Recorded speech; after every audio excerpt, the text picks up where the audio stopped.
կանգնած ես ամանորին։ Մի քանի օրից նոր տարի է։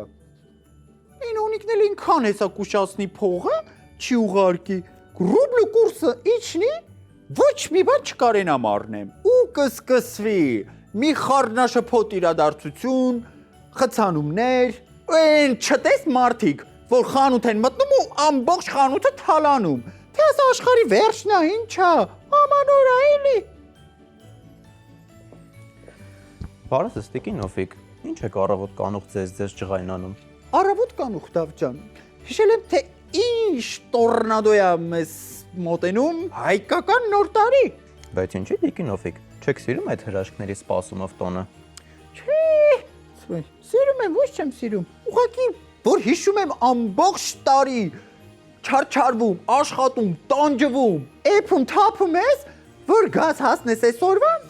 ու մի հատ նոկաուտ լնես։ Իսկ ես սիրում եմ ամանորը Տիկինովիկ։ Այն ինձ համար մանդարինի ու նուշի բույր ունի եւ յուրաքանչյուր տարի անհամբերությամբ սպասում եմ Հանրապետության հրապարակի գլխավոր տոնածառը մոտիկից տեսնելուն։ Մեզ մոտ գյուղում նման հրաշք չկա։ Բոլորը պետք է գան եւ տեսնեն այդ փայփելուն հրաշքը։ Դե Դավթ ջան, ես էլ կուզեի լինեի մանուկ, հոգսեր չունենայի, ամուսնացած չլինեի։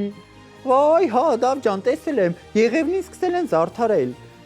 Բայց դա էլ ինքան մեծ է։ Չգիտեմ, այս տարի կավարտեն թե չէ։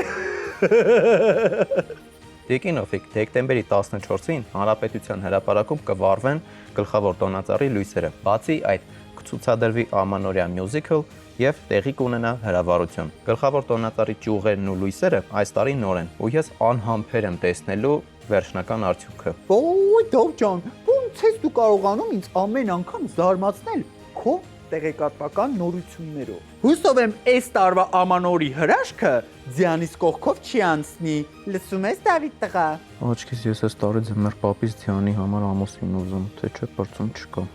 Ինչ։ Ոչինչ։